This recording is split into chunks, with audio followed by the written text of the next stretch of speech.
Saturday. Christmas comes early. Unbelievable! Welcome to this incredible scene. Bills. To the end zone! Chargers. It's a touchdown! An exclusive NFL game. That's fantastic! Live in primetime. Wow! Only on Peacock. With a Christmas gift to their fans. They're having some fun now. Bills versus Chargers. Saturday, 7:30 Eastern. Exclusively on Peacock. This episode is brought to you by Google Pixel, the official fan phone of the NBA and WNBA. The new Pixel 8 and Pixel 8 Pro are built different. How? Take the Audio Magic Eraser tool. It helps block out distracting crowd noise so your play-by-play commentary sounds crystal clear. The only phone engineered by Google brings out the audio you care about so your videos sound as crisp as they look. Learn more at googlestore.com/pixelnba. Audio Magic Eraser requires Google Photos app. May not work on all audio elements. Introducing Royal Caribbean's newest ship, Icon of the Seas, the ultimate family vacation. The ultimate 6 slides, 8 neighborhoods, 0 compromise vacation. The ultimate never done that, can't wait to do it vacation. The ultimate chillin' by a different pool every day of the week vacation. This is the Icon of Vacations. Icon of the Seas, arriving in 2024. Book today. Come seek the Royal Caribbean. Ships Registry, Bahamas. Reboot your credit card with Apple Card, the credit card created by Apple. It gives you unlimited daily cash back that you can now choose to grow in a high-yield savings account that's built right into the Wallet app. Apply for Apple Card now in the Wallet app on iPhone and start growing your daily cash with savings today. Apple Card subject to credit approval. Savings is available to Apple Card owners subject to eligibility requirements. Savings accounts provided by Goldman Sachs Bank USA. Member FDIC. Terms apply.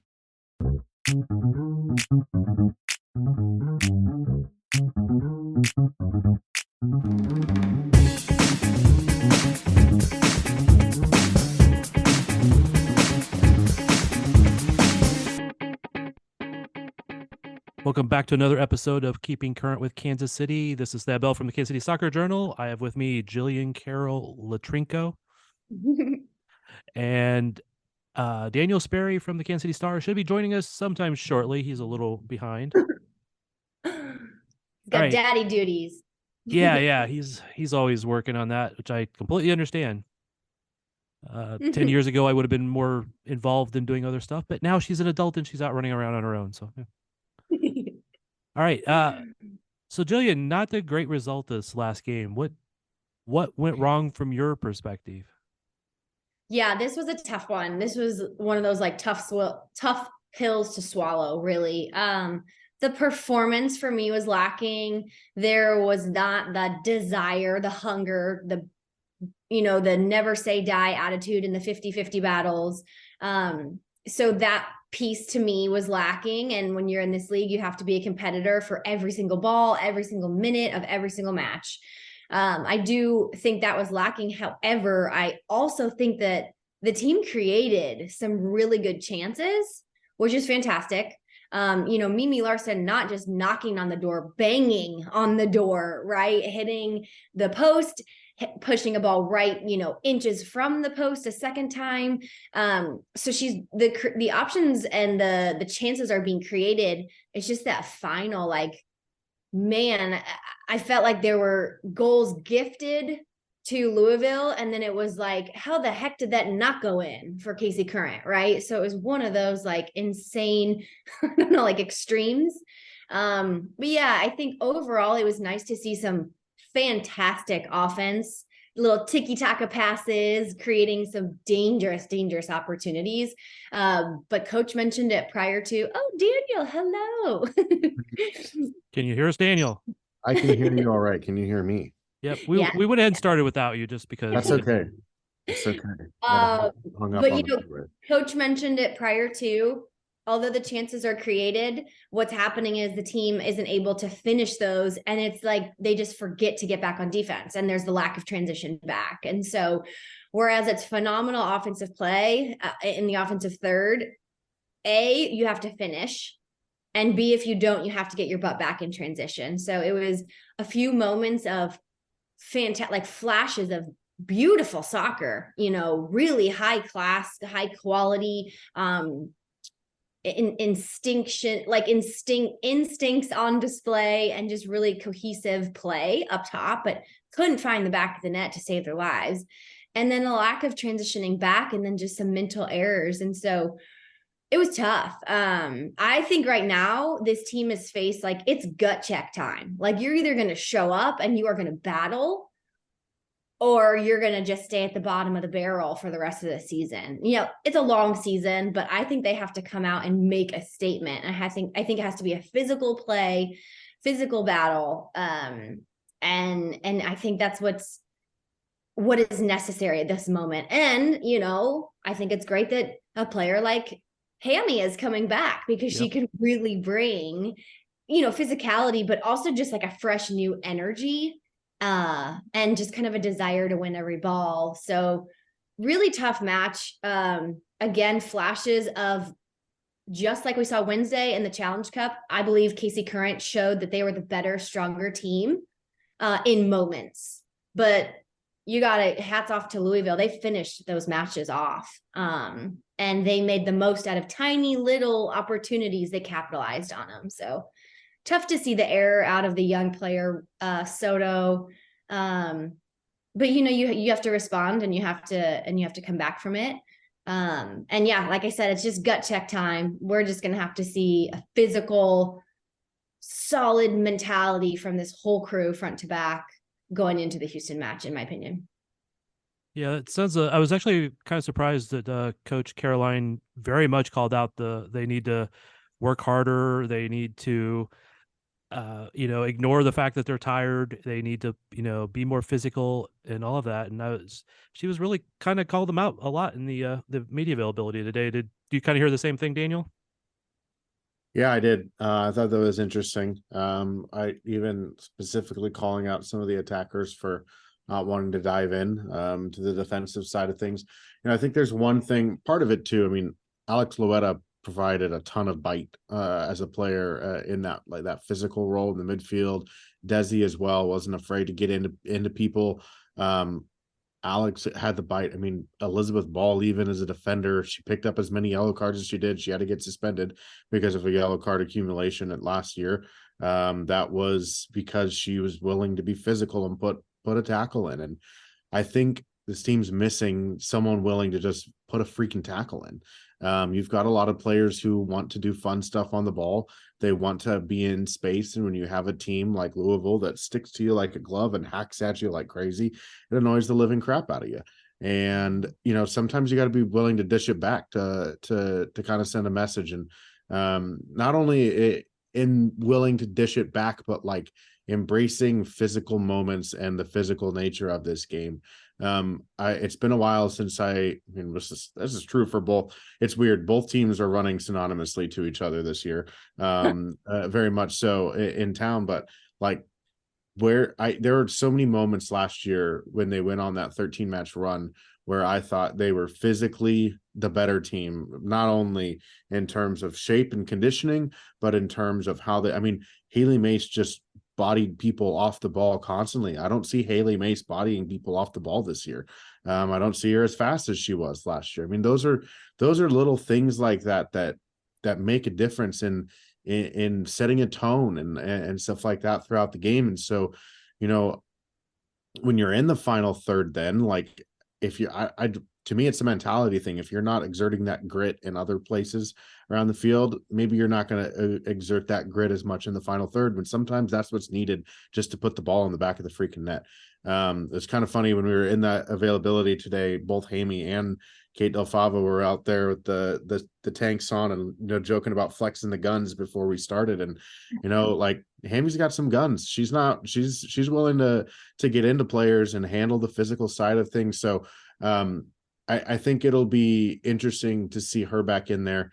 We've seen Mimi up there and she's been fine, but I think Hammy just nonstop work ethic up top. And I think it's just somebody at the top, that the tip of the spear when it comes to pressing without the ball, and a player who can just help lead the defense from the front as well. that's going to be a really necessary factor for them as she continues to get back involved. But it's going to take other people getting back into the team. It's going to take Elizabeth Ball and Alex Luetta getting back in. It's going to take Morgan Gautreau, who's a bit more of a defensive minded midfielder than any of the ones out there, and Desi Scott. It's going to take those kind of players getting back into the team to be willing to have that physical get at you aspect that's going to help shift that mentality. And because I don't know that this group has yet shown us that they're ready to do that. Yeah. No, and it is a very different group from last year, especially with, I mean, who's been available at least so far this year. Yeah. Mhm. I love Hammy, and I love how much she runs and how much effort she puts into it. And she isn't always the most clinical finisher, but she would be one of the first players I take if I was just starting a new team, just because I know she would give every single effort that she had in her to do. I don't know how much she has in her right now, though. Yeah. You know, she's just coming back, so she got in 10 minutes or so this last game. Right. Yeah, I think it's going to be a process with her getting back, but I do think she's up for it. I think the team recognizes they need something. Now they're not going to rush an injury, you know, but I do think we're going to see it grow match by match, her time on the pitch. Absolutely. Speaking of Ball, we had been told previously that she would be probably about the same time as Hammy. She was on the roster and then back off the roster, the game day roster. It sounds like she'll be at least a little bit longer.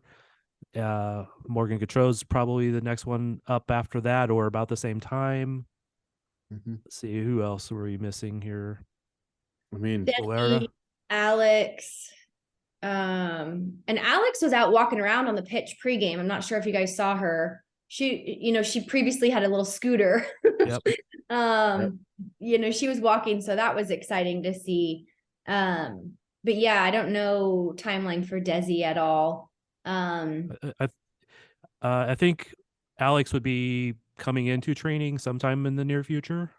I don't know how much of it, but she should be coming in. And then I think it's mid-June for Glass and Lavoisier. Yep. Right.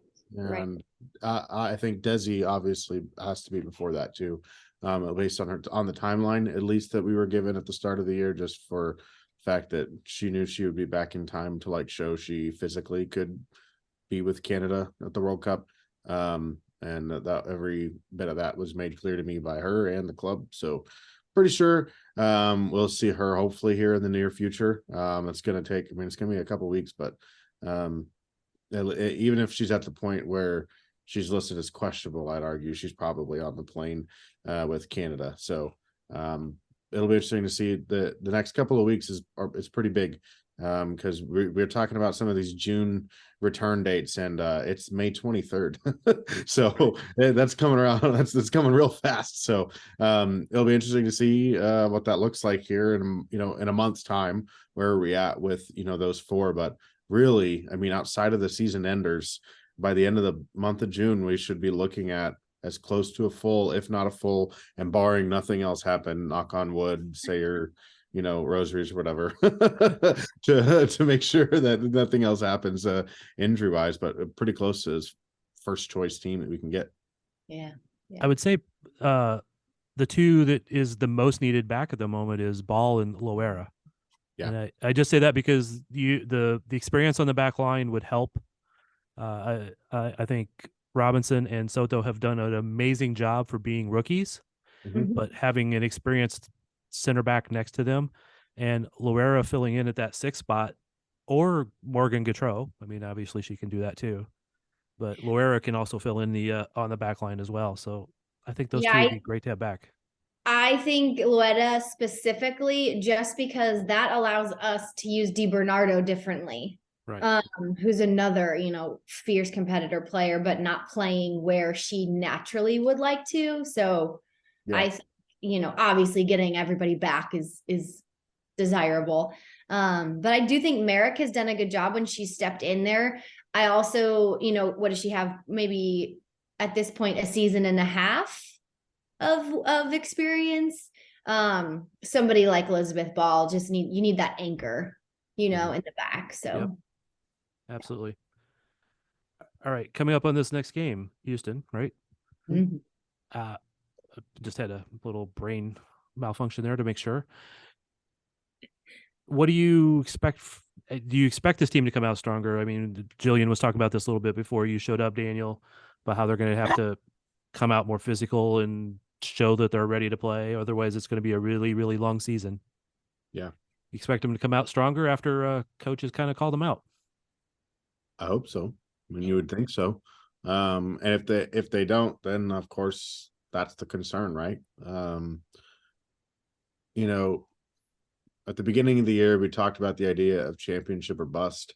And in reality, all you got to do is get to the dance and make something happen. We saw that last year. They were the 5 seed and made it all the way to the final. So in reality, you can get there to the dance, but there was a stretch there where they were the most dominant and one of the best teams in the NWSL. It started with Memorial Day weekend game, noting that.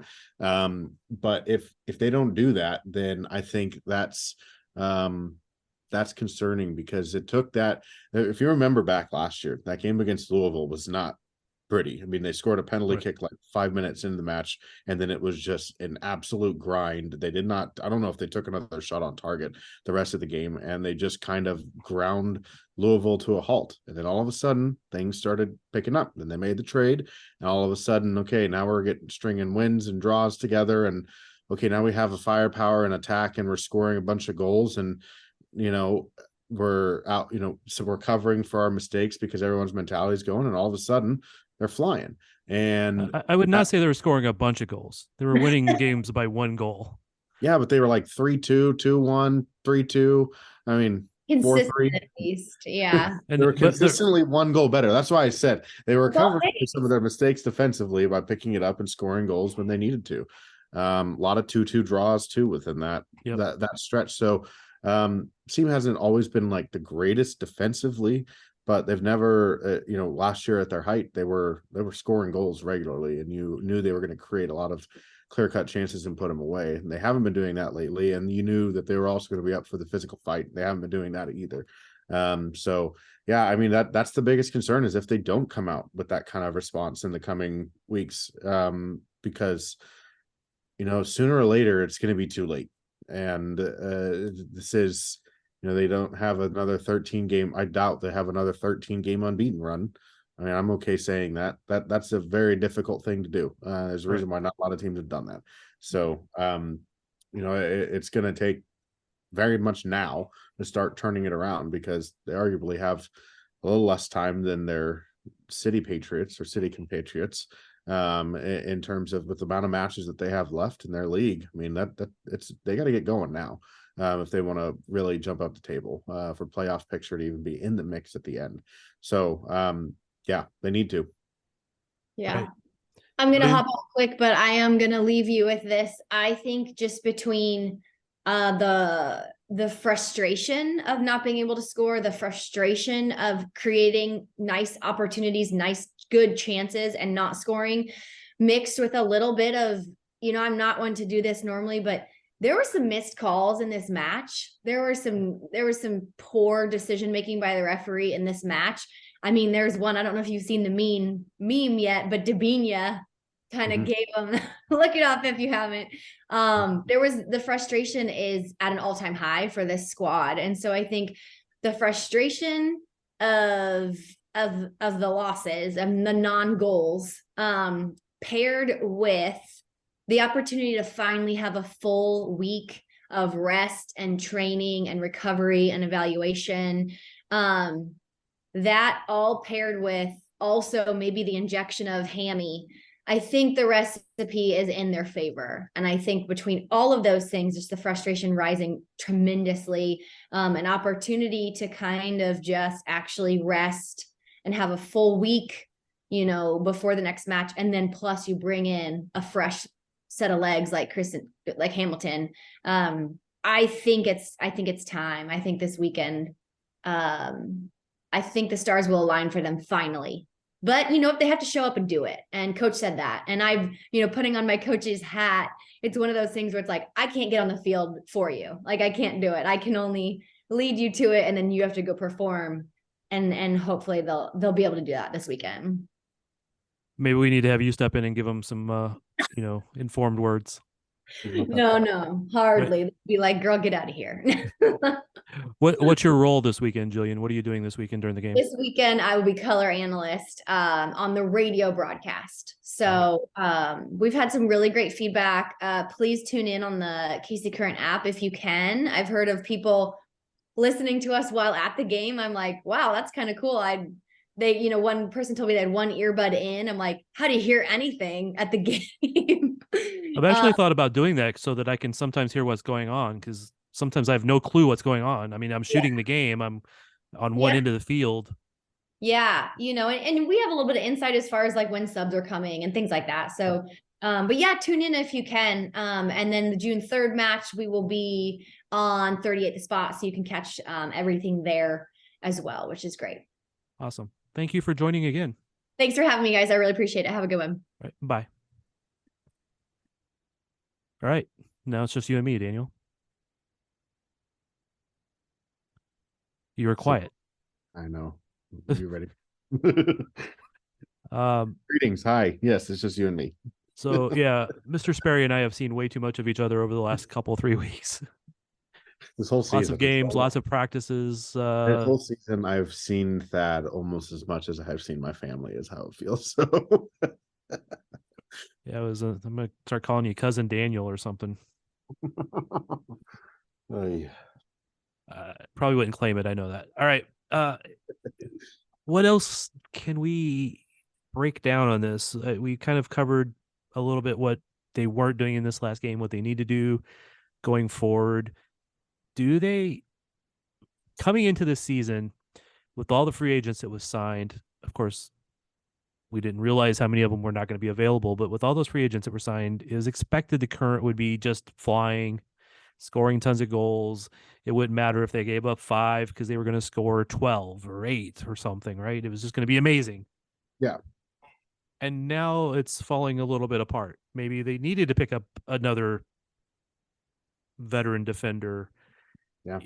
It was kind of, there were some defenders out there that were free agents that maybe they weren't the number one defender, but maybe they could have been a free agent defender that filled in the spot. Yeah.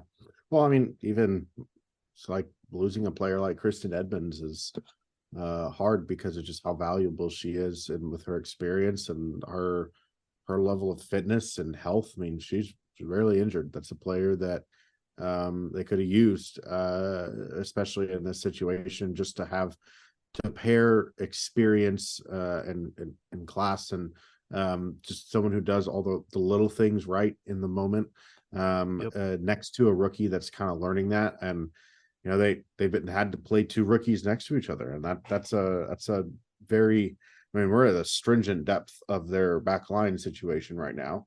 I'm curious personally. I'll say this: I'm just curious why continue to play 2 rookies next to each other. I thought Addison Merrick has looked fine as a center back, both in a back 2 and a back 3, and it seems like they only put her on when they're going to play a back 3. And I think that accentuates her skill set very well. That doesn't mean to me that she can't play as the right center back in a back 4. So I appreciate what Croy has done, but I think one of those things where I remember this a few years ago, Daniel, I think it was 2018 or something like that. Daniel Shallowy was rare and hot at the start of the year. And all of a sudden, for like a month, Peter just pulled him out of the lineup and said, "You've got to give him a rest. We've played the young player a lot. He's got a lot of tape out and exposed, and there's things going on now that are, if he continues to do them and doesn't learn it, that's going to be detrimental to both his mentality and all that kind of stuff." Well, we saw what happened in the following years after that, but it was maybe a sign of the things to come there. I think if you continue to overexpose a young player to mistakes, it's really damaging to the psyche. Right. And I think for a young player like that, obviously Croy's very talented. I think she's a very good defender. I love what I've seen from her, but she's also extremely young and has played more games in the recent weeks than she has in the last calendar year because she was injured the whole previous season with Oregon.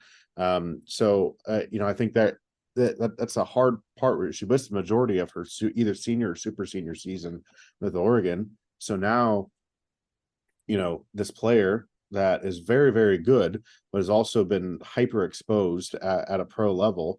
You don't want those things to start piling up. And right.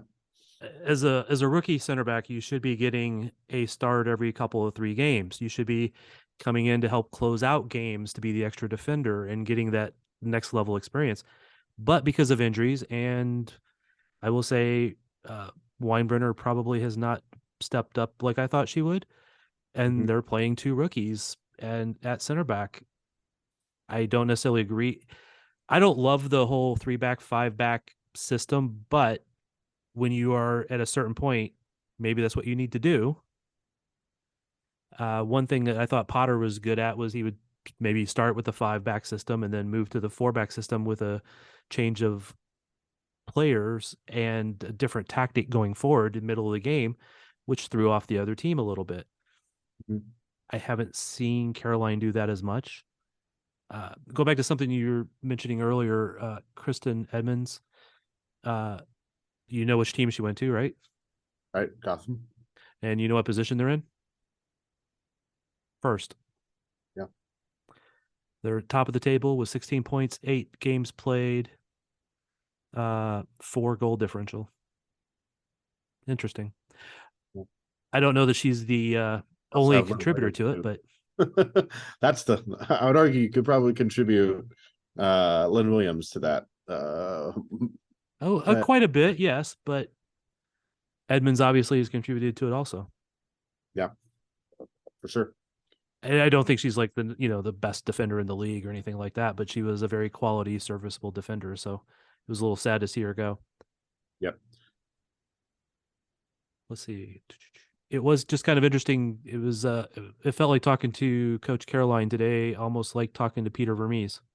Yep, players needed to work harder, gave them the game plan, they didn't execute. Seems like both teams are getting the same results. Yeah. That's why I said it feels like these two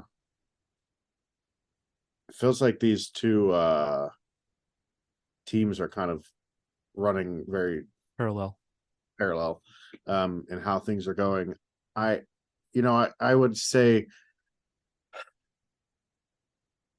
I buy for the current situation. I don't know that I love buying the travel and the match day excuse as much as Sporting right. Played 5 games in 14 days. 4 of them were on the road in cities, LA, Seattle, Houston, Kansas City once, and then St. Louis. But St. Louis going from LA straight to St. Louis. Right. That's an insane little bit of travel stretch. And the Current had home game, travel to Louisville, play at home again. And Louisville, we're talking 6-hour car ride at the most. So I part of that is, and they rotated the squad significantly in that midweek game as much as they could. Right. And so I have a hard time like accepting that one as a reason for maybe lack of energy defensively, lack of the bite. Sporting, that's understandable, especially when you don't. I think they did that to themselves in a way by not, what's one less point in LA. Sorry, we're going to start. I don't want to turn it into a sporting podcast, but what's one less point in LA versus having a fresh, rotated, rested top squad for the big rivalry match? Sporting got complimented by the possible MVP of the league, though. So brownie points, I guess. I don't know. Yeah. It's to me, it's one of those things where it's interesting to hear some of those same talking points. I think they're fair in certain situations. This one, though, it doesn't matter who they put out there in those games. The losses look the same, and that's the concerning part. It's distinctly less an issue in this case because you played Louisville twice in a row, so they both have traveled. They both played. They both had the same exact opportunities. So it's hard to say that Kansas City Current were more tired than Louisville, and you could very easily say Sporting was more tired than St. Louis. You can argue about rotation, different players, different tactics, and all of that could be very valid. But in this case, Kansas City should have had the advantage coming home for the Current and over top of Louisville. And they, again, it's always interesting when you look at the stats. If you look at the Sporting St. Louis game, other than the goal, Kansas City owned most of the stats: possession, passing, blah blah blah, shots, number of shots, expected goals, all that. When you look at the Current, it's not that. I know they had some good chances, like Jillian was saying earlier. A shot off the post, a shot just wide, a couple other opportunities, a very nice attempted back heel from Michelle Cooper. Yeah, but all the stats go to Louisville, mm-hmm. and they won 2-0.